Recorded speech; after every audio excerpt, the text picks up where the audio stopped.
Life on the Mississippi by Mark Twain. Chapter 27. Some Imported Articles.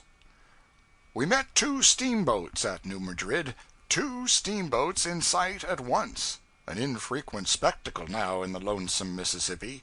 The loneliness of this solemn, stupendous flood is impressive and depressing.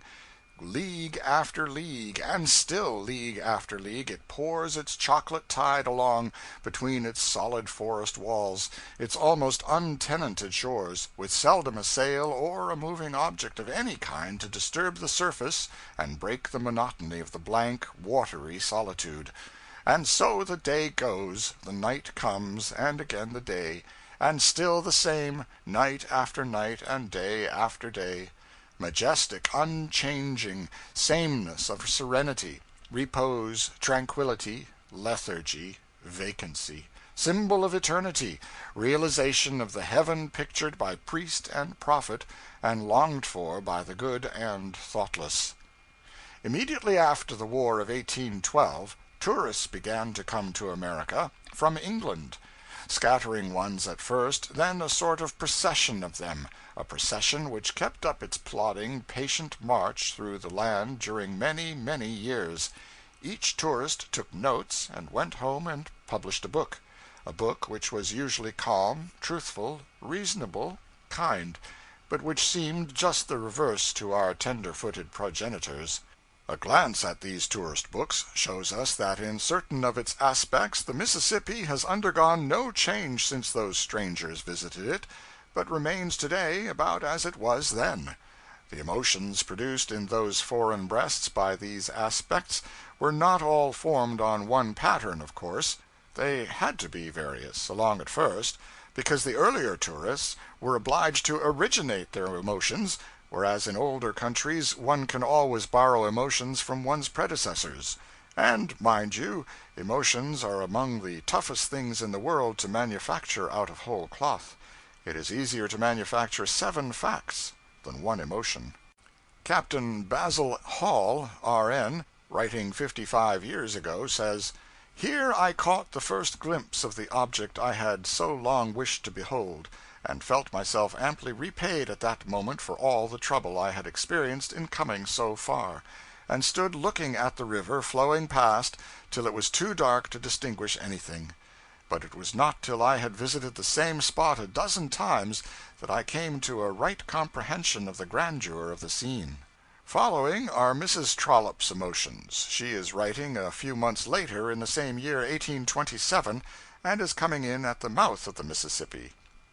"The first indication of our approach to land was the appearance of this mighty river pouring forth its muddy mass of waters, and mingling with the deep blue of the Mexican Gulf. I never beheld a scene so utterly desolate as this entrance of the Mississippi.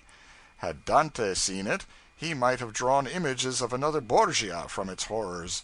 One only object rears itself above the eddying waters. This is the mast of a vessel long since wrecked in attempting to cross the bar, and it still stands, a dismal witness of the destruction that has been, and a boding prophet of that which is to come." Emotions of Hon. Charles Augustus Murray, near St. Louis, 7 years later. "It is only when you ascend the mighty current for 50 or 100 miles, and use the eye of imagination as well as that of nature, that you begin to understand all his might and majesty. You see him fertilizing a boundless valley, bearing along in his course the trophies of his 1,000 victories over the shattered forest, here carrying away large masses of soil with all their growth, and there forming islands, destined at some future period to be the residence of man. And while indulging in this prospect, it is then time for reflection to suggest that the current before you has flowed through 2 or 3,000 miles, and has yet to travel 1,300 more before reaching its ocean destination." Receive now the emotions of Captain Marryat, R.N., author of the Sea Tales, writing in 1837, 3 years after Mr. Murray. "Never, perhaps, in the records of nations, was there an instance of a century of such unvarying and unmitigated crime as is to be collected from the history of the turbulent and blood-stained Mississippi. The stream itself appears as if appropriate for the deeds which have been committed. It is not like most rivers, beautiful to the sight, bestowing fertility in its course, not one that the eye loves to dwell upon as it sweeps along, nor can you wander upon its banks, or trust yourself without danger to its stream. It is a furious, rapid, desolating torrent loaded with alluvial soil, and few of those who are received into its waters ever rise again. [Footnote: There was a foolish superstition of some little prevalence in that day that the Mississippi would neither buoy up a swimmer nor permit a drowned person's body to rise to the surface, or can support themselves along upon its surface without assistance from some friendly log. It contains the coarsest and most uneatable of fish, such as the catfish and such genus, and as you descend, its banks are occupied with the fetid alligator, while the panther basks at its edge in the cane brakes, almost impervious to man. Pouring its impetuous waters through wild tracts covered with trees of little value except for firewood, it sweeps down whole forests in its course, which disappear in tumultuous confusion, whirled away by the stream now loaded with the masses of soil which nourished their roots, often blocking up and changing for a time the channel of the river, which, as if in anger at its being opposed, inundates and devastates the whole country round, and as soon as it forces its way through its former channel, plants in every direction the uprooted monarchs of the forest, upon whose branches the bird will never again perch, or the raccoon, the opossum, or the squirrel climb, as traps to the adventurous navigators of its waters by steam, who, borne down upon these concealed dangers which pierce through the planks, very often have not time to steer for and gain the shore before they sink to the bottom. There are no pleasing associations connected with the great common sewer of the Western America, which pours out its mud into the Mexican Gulf, polluting the clear blue sea for many miles beyond its mouth. It is a river of desolation, and instead of reminding you, like other beautiful rivers, of an angel which has descended for the benefit of man, you imagine it a devil, whose energies have been only overcome by the wonderful power of steam.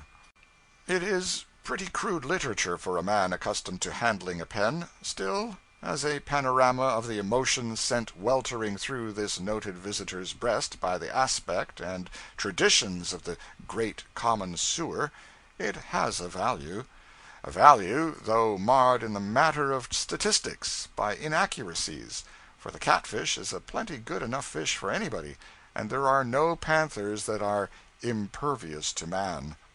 Later still comes Alexander Mackay, of the Middle Temple, barrister at law, with a better digestion and no catfish dinner aboard, and feels as follows: The Mississippi, it was with indescribable emotions that I first felt myself afloat upon its waters.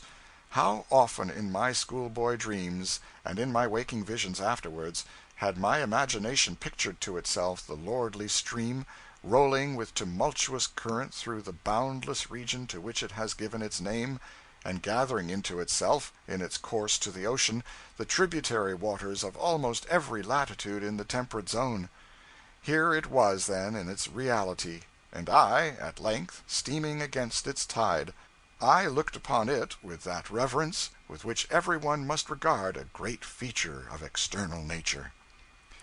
So much for the emotions. The tourists, one and all, remark upon the deep, brooding loneliness and desolation of the vast river. Captain Basil Hall, who saw it at flood stage, says: Sometimes we passed along distances of 20 or 30 miles without seeing a single habitation. An artist, in search of hints for a painting of the deluge, would here have found them in abundance. The first shall be last, etc. Just 200 years ago, the old original first and gallantest of all the foreign tourists, pioneer, head of the procession, ended his weary and tedious discovery voyage down the solemn stretches of the great river, La Salle, whose name will last as long as the river itself shall last. We quote from Mr. Parkman: And now they neared their journey's end.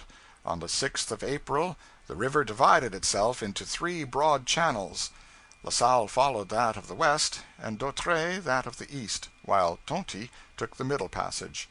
As he drifted down the turbid current between the low and marshy shores, the brackish water changed to brine, and the breeze grew fresh with the salt breath of the sea. Then the broad bosom of the great Gulf opened on his sight, tossing its restless billows, limitless, voiceless, lonely as when born of chaos, without a sail, without a sign of life.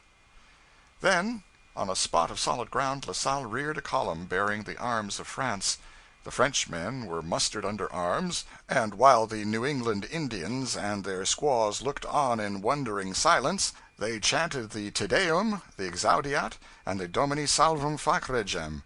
Then, whilst the musketry volleyed and rejoicing shouts burst forth, the victorious discoverer planted the column and made proclamation in a loud voice, taking formal possession of the river and the vast countries watered by it, in the name of the king.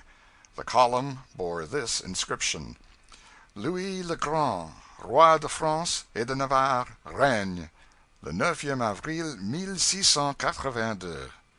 New Orleans intended to fittingly celebrate, this present year, the bicentennial anniversary of this illustrious event, but when the time came, all her energies and surplus money were required in other directions, for the flood was upon the land then, making havoc and devastation everywhere. End of chapter 27.